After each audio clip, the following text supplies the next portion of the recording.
So, you want to get into mapping but you don't know where to start.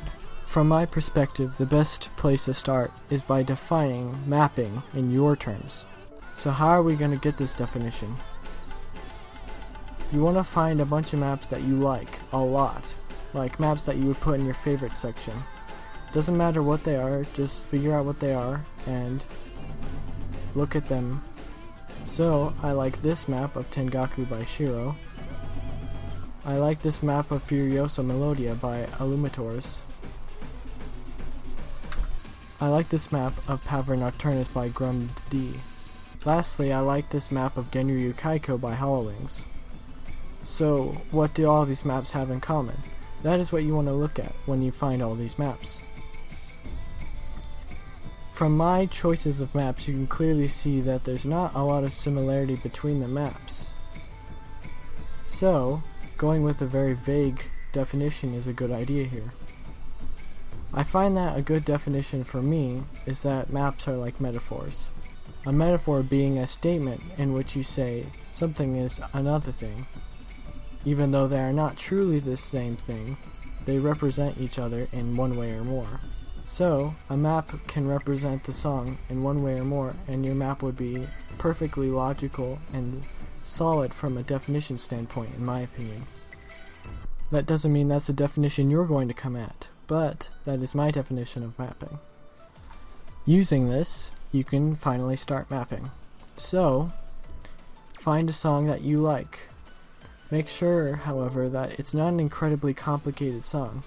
People tell you to stay away usually from songs that are very complicated, such as this song, or Nato's songs are very complicated to map, Sakura Burst songs, etc. The best way to start out, in my opinion, is to map something simple like this, a J-pop song. Or if you don't like J-pop, pick a pop song, whatever you pick, just as long as it's not incredibly complicated. So first, the editor is going to send you to this screen when you put in your song, except you're not going to have a BPM and an offset. You can either press T or tap here to get the BPM. But instead of starting off at the beginning, I would recommend going to somewhere like the chorus, where you can clearly hear what's going on. Generally, decimal BPMs aren't right, and the offset isn't too important as long as you get generally where it is. So how do you determine where the downbeat is?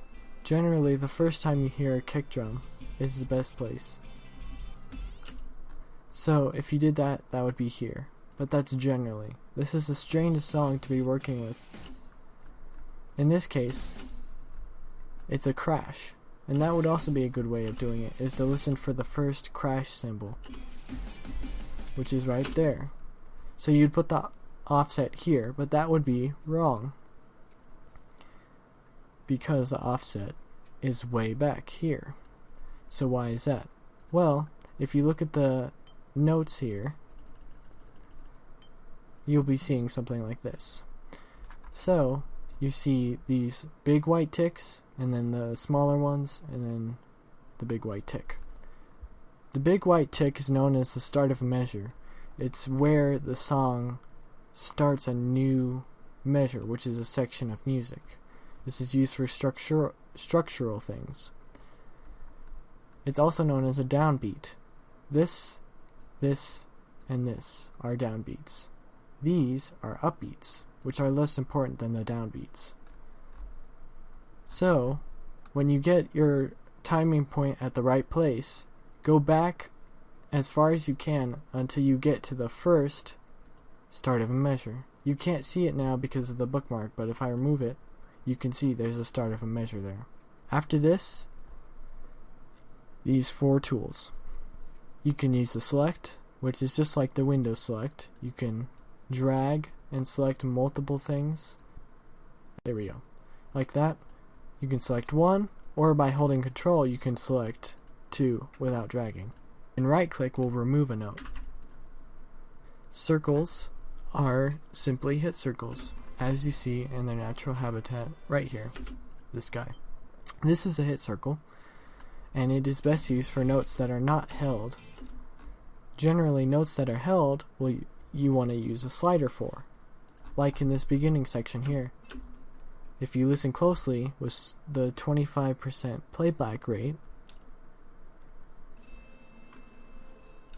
you can kind of hear how it ends right there. So, since it's kind of a held note, you use a slider. So how do you make a slider? Obviously, placing a circle is really easy, because you just place it and bam.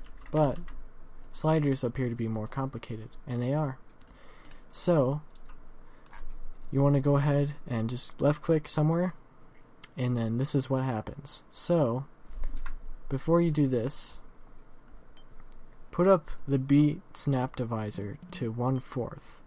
This allows you to have these little things in between, and this way when you place it, you can have more freedom on when you end your slider or when you start it. So if you just have 2 points like this, it makes a straight slider. So how do I put down this slider and then end it? After you're done, right click and you're done. Now you might notice that right clicking actually places a point for you as well. So what if I want to get rid of that? Right click with the select tool. So now you have a straight slider. Well, what about the curve slider I showed you? You place a point using left click and then right click. There you go. Now that's not completely right because of the distance, but that's to be discussed in later videos. If you want to add one, just use the select tool, control click on the path here, and then you can add something. So, cool little shape you can make is that, the wave. There's another thing with sliders that you should probably know. When doing this, you can double left click and you get one of these red points. It makes a sharp angle in the slider. Keep in mind that it's unrankable to use a bunch of these to slow down the slider wall. And of course the spinner. Simple enough. All you have to do is go to where you want yours. So in my case,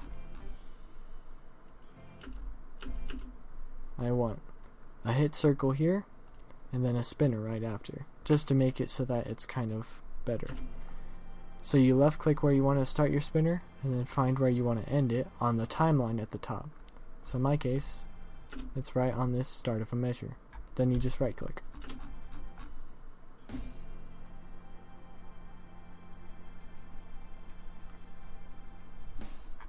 There we go. Using these, you should be able to make a basic map. I would recommend to turn off grid snap. By default, it's on. Turn it off. Distance snap is good. Keep that on.